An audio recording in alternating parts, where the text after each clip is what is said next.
बहनों भाइयों, जय श्री राम। अपने देश की वर्तमान पीढ़ी और भावी पीढ़ी को हमें अपने देश की आज़ादी कैसे मिली, किन लोगों के बलिदान से मिली, इसकी जानकारी होना आवश्यक समझते हुए मैंने अपना पिछला वीडियो आज़ादी के असली नायक बनाया था और आप लोगों से प्रार्थना की थी कि इसको अधिक से अधिक शेयर करें ताकि अधिक से अधिक लोगों को ये जानकारियाँ प्राप्त हो सकें। हालांकि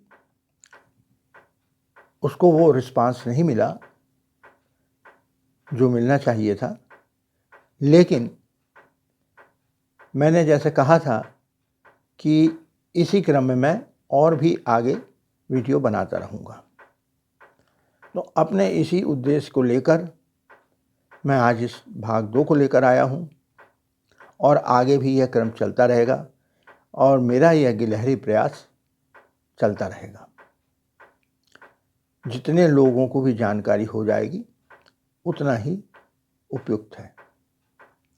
अब इसमें रिस्पांस क्यों नहीं मिला?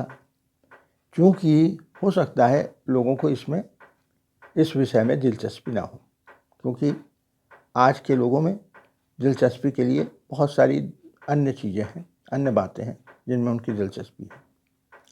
लेकिन अपने देश की बारे में जानकारी नहीं रखना यह एक बहुत गलत बात होगी और इसका दोष हमारे देश के कर्णधारों पे जाता है, जिन लोगों ने पिछले 75 वर्षों में देश में देशवासियों में राष्ट्रीयता, राष्ट्र प्रेम की भावना जगाने में वे असफल रहे। हमारे देश में राष्ट्र प्रेम कब दिखता है? जब या तो भारत पाकिस्तान के बीच मैच होता है या भारत का किसी के साथ युद्ध होता है। बाकी समय पर भारत शांत अपने में मस्त रहता है। 15 अगस्त और 26 जनवरी को भी हम औपचारिकता के रूप में लेते हैं, जबकि अन्य देशों में जैसे अमेरिका आदि है, वहाँ पर यह बहुत शानो शौकत से और खुलकर मनाया जाता है। वहाँ पर किसी को बोलने की आवश्यकता नहीं पड़ती। खैर, आज हम अपने इस वीडियो में उन 2 महिलाओं के बारे में बताएंगे जिन्होंने भारत की आज़ादी के लिए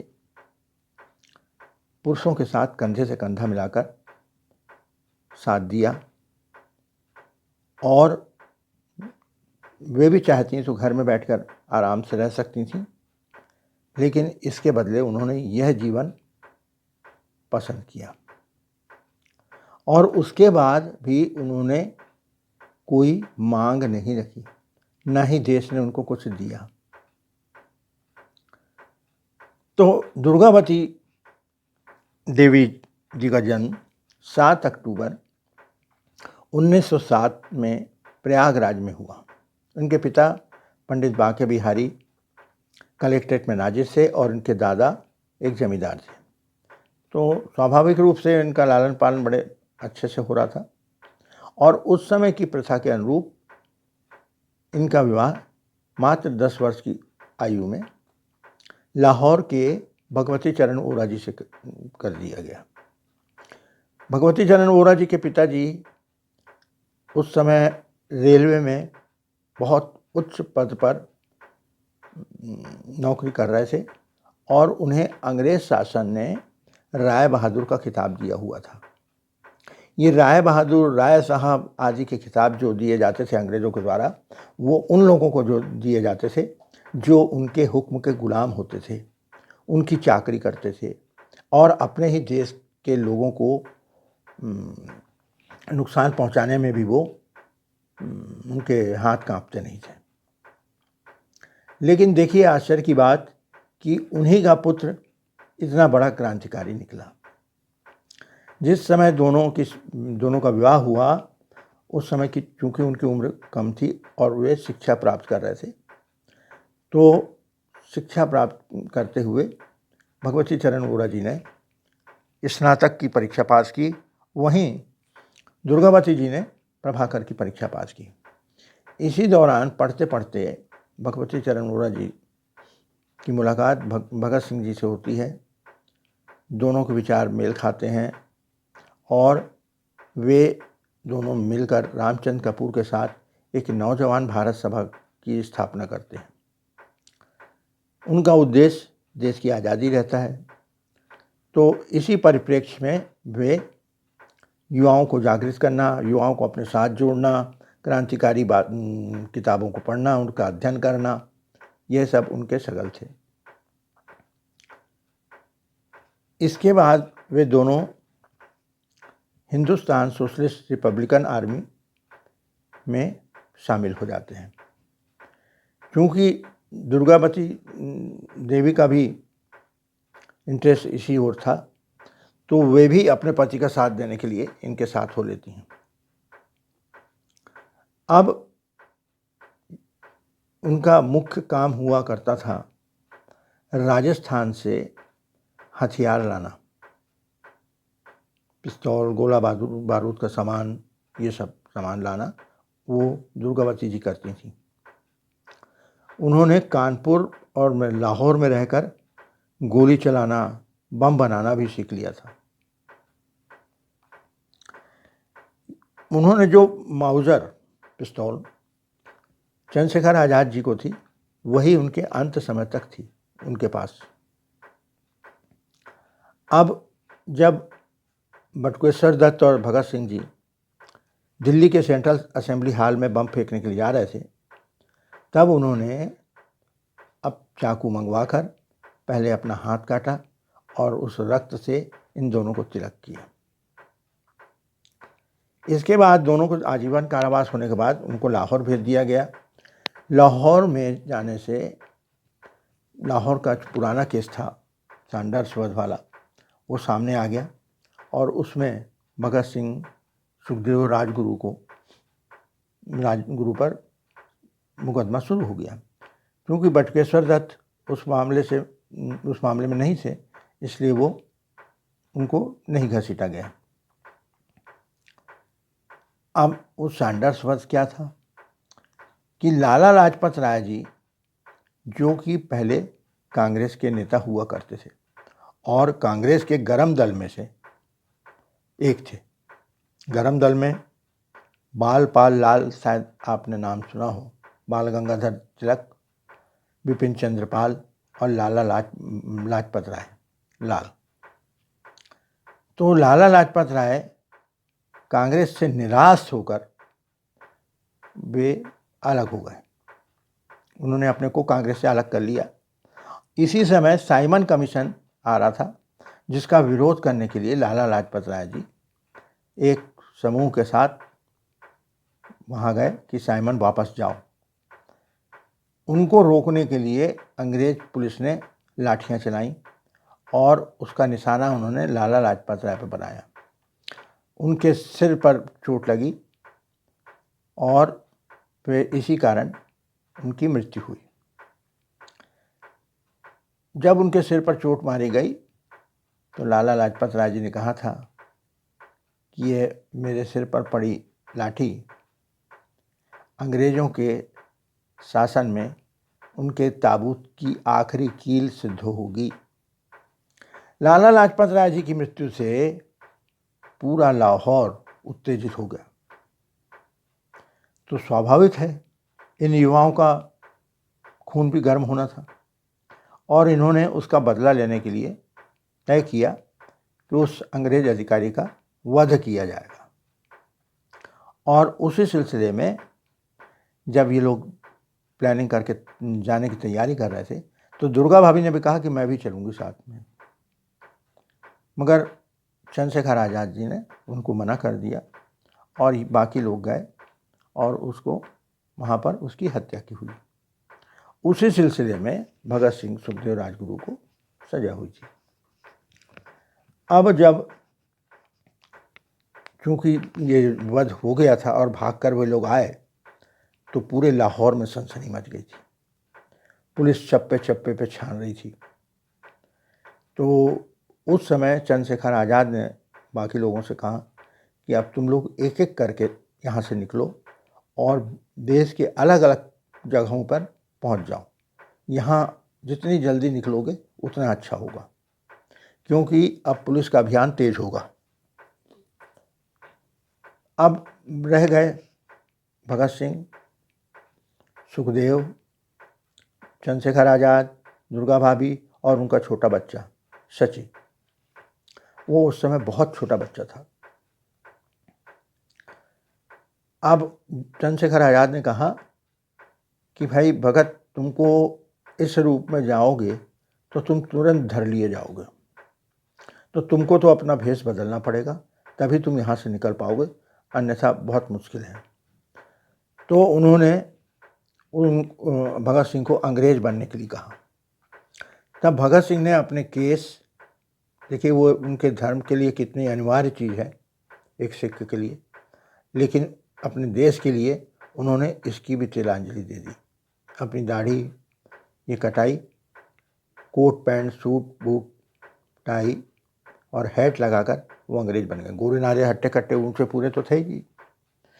अब साथ आए सवाल आया कि अब उनको अकेले जाएंगे तो भी उनको खतरा है, तो इसलिए एक स्टोरी बनाने के लिए उनकी पत्नी के रूप में दुर्गा भाभी अपने बच्चे को लेकर साथ हो गई और सुखदेव उनका नौकर बन गया।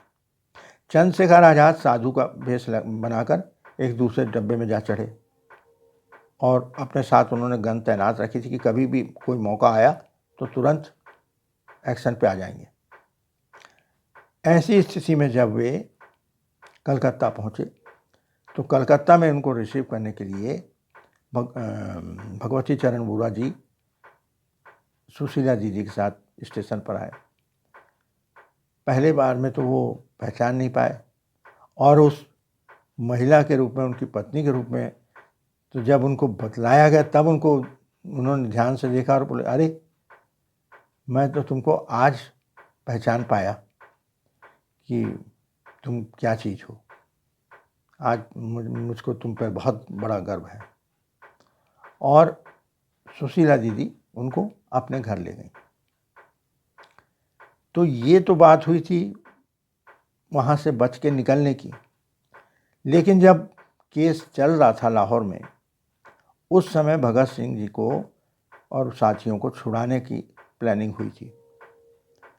उस प्लानिंग के तहत लाहौर में ये लोग टिके हुए थे एक मकान में, और भगवती चरण वोरा चूँकि बम बनाने में माहिर थे तो वे बम, उन्होंने सब लोगों ने मिलकर बम बनाया और 28 मई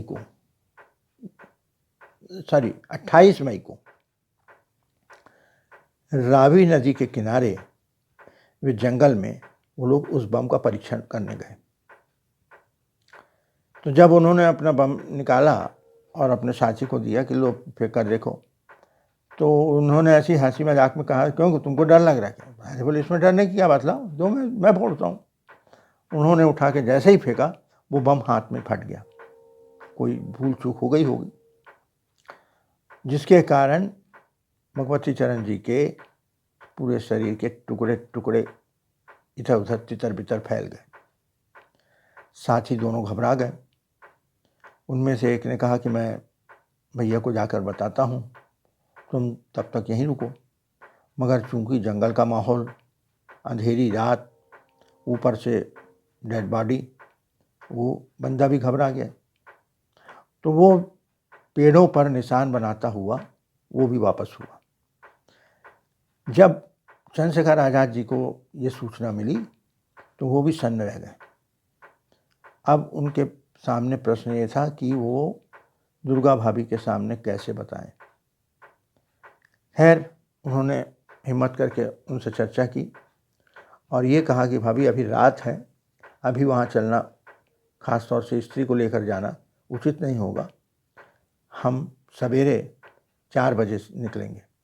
4 बजे वो साइकिल पर दुर्गा भाभी को बिठाल कर वहाँ पहुँचे।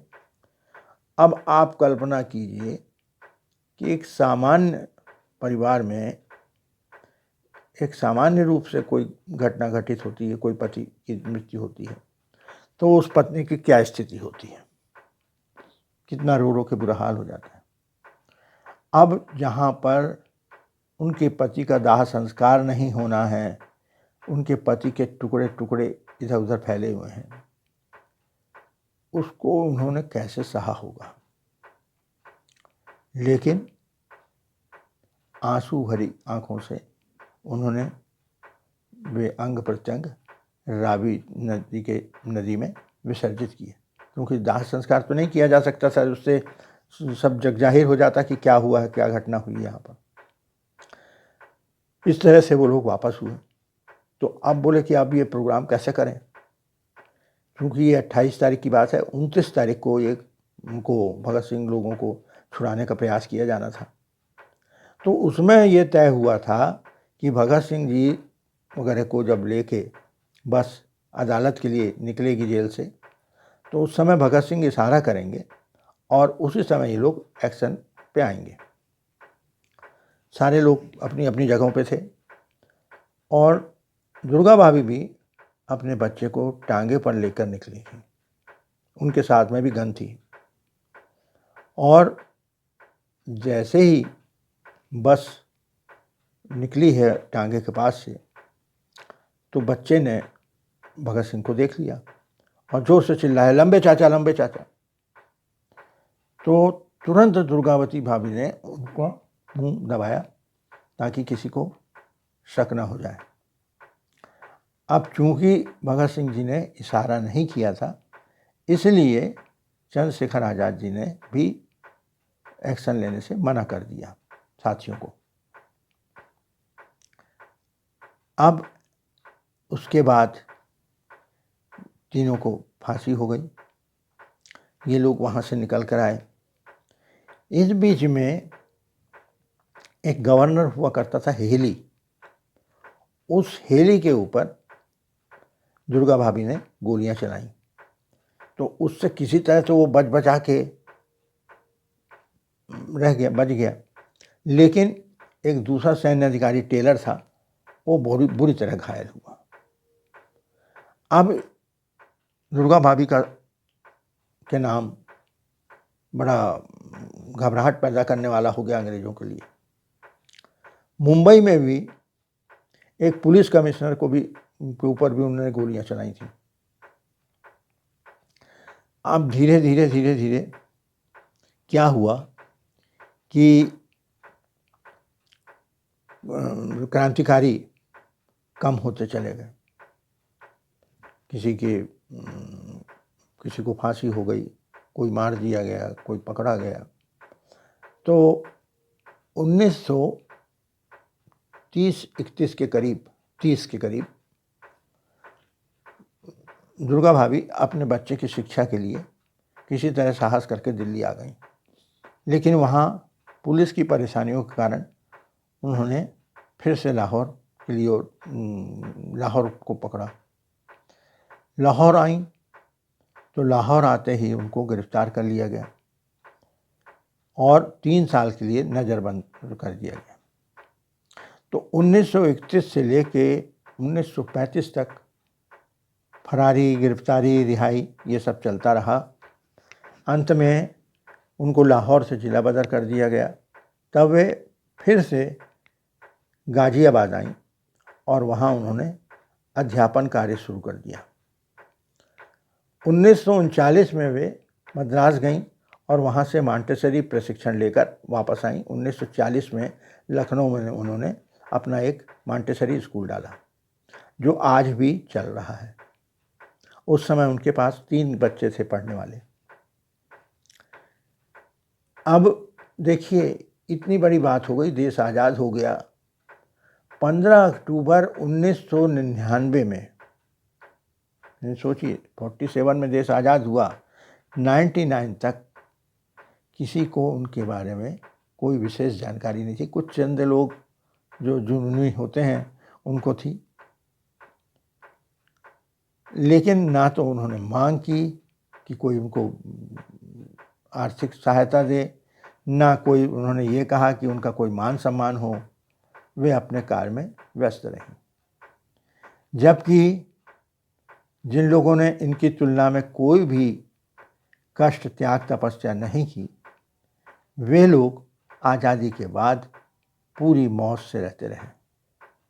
राय बहादुर राय साहब की पदवी पाए लोग भी आज़ादी के बाद मौज उड़ाते रहे। अब हम आते हैं एक दूसरी महिला, सुशीला दीदी के बारे में। सुशीला दीदी भी इसी ऑर्गेनाइजेशन से जुड़ी हुई थी। उनका जन्म 5 मार्च 1905 को हुआ।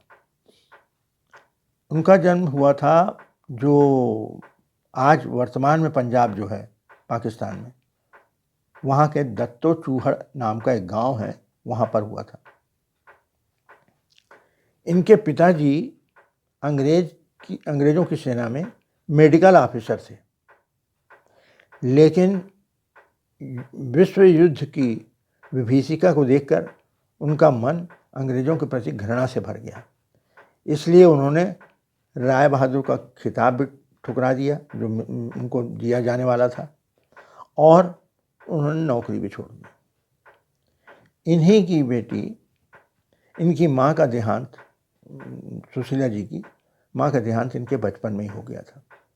ये बड़ी बहन थी, इनसे छोटे 2 भाई और 3 बहनें थीं।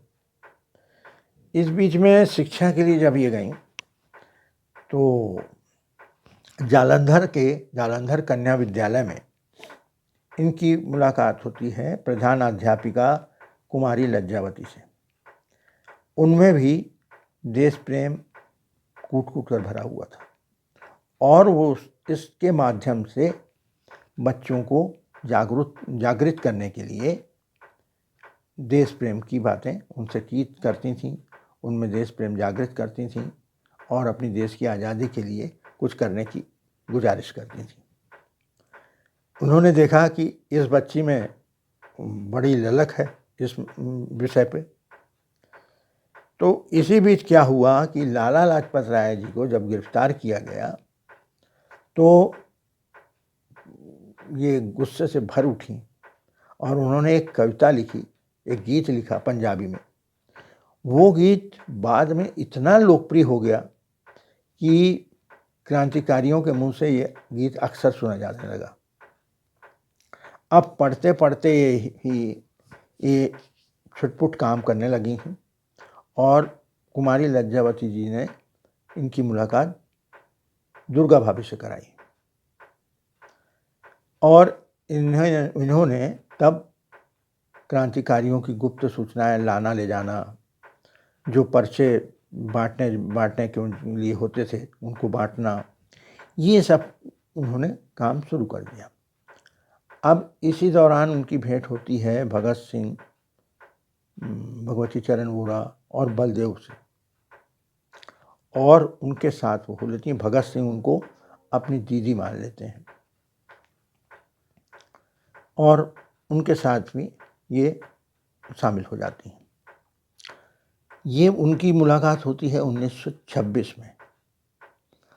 अब इसी समय आपको एक छोटे से उसकी याद दिलाऊं कि इनके अंदर देश प्रेम की जज्बा कितना कूट कर भरा हुआ था, कितना जुनून था कि देश में उस समय काकोरी कांड हुआ था।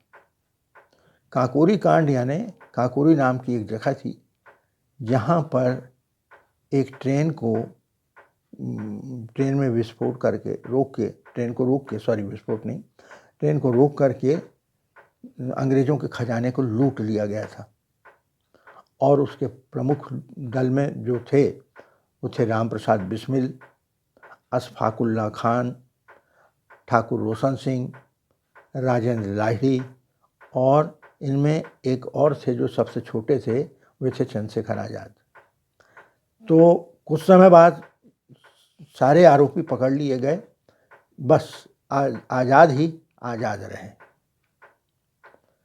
तो वो काकोरी कांड के जब अभियुक्तों पर, बिस्मिल जी आदि पे मुकदमा चल रहा था, तो पहली बात तो क्या हुआ कि वकील नहीं मिले।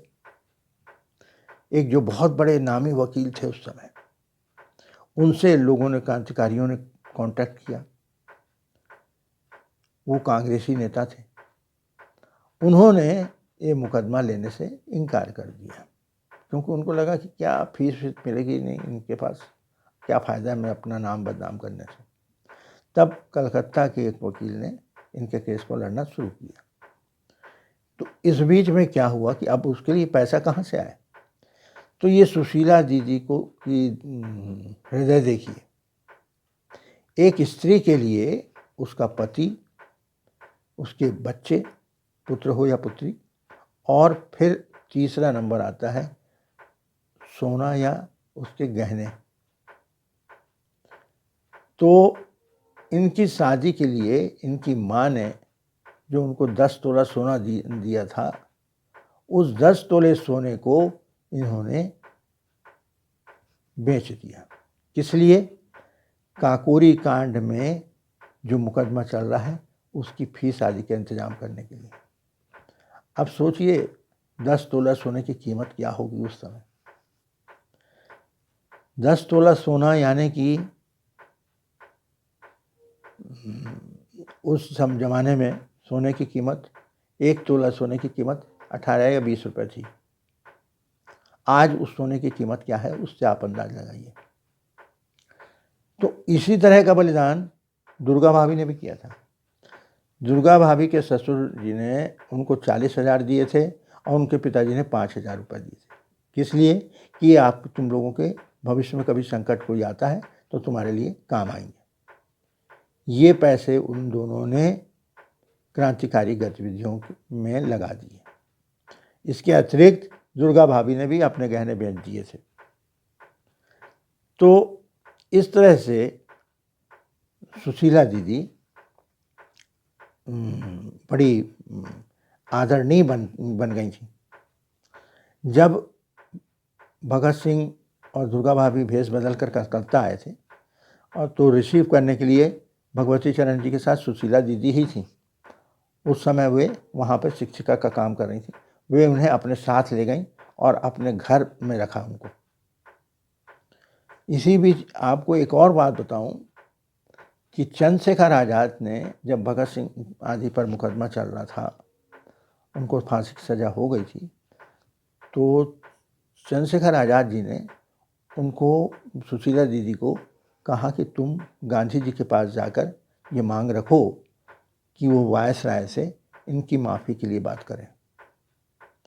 तो सुशीला दीदी ने ये मांग लेकर वो गांधी जी के पास गई, लेकिन गांधी जी ने उसे बड़ी बेदर्दी से ठुकरा दिया।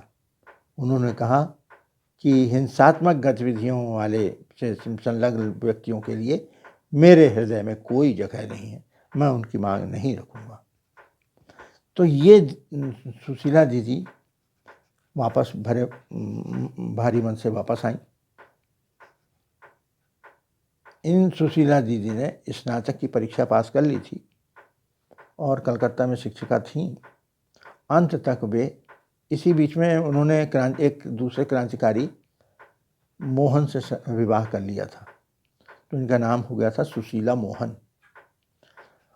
अंत तक ये शिक्षिका रहीं, अभाव और संघर्ष में जीती रहीं, किसी से कोई मांग नहीं रखी, किसी से एक पैसा मांगा नहीं, और अंततः 13 जनवरी 1963 में इन्होंने अपनी देह त्याग दी। तो आज इन दोनों को हमारे देश के लोग कितना जानते हैं। आप लोगों को ये तो मालूम होगा कि भाई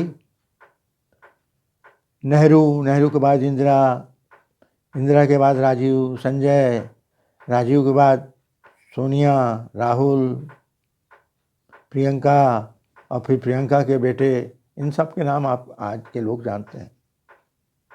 जैसे बाबर, अकबर,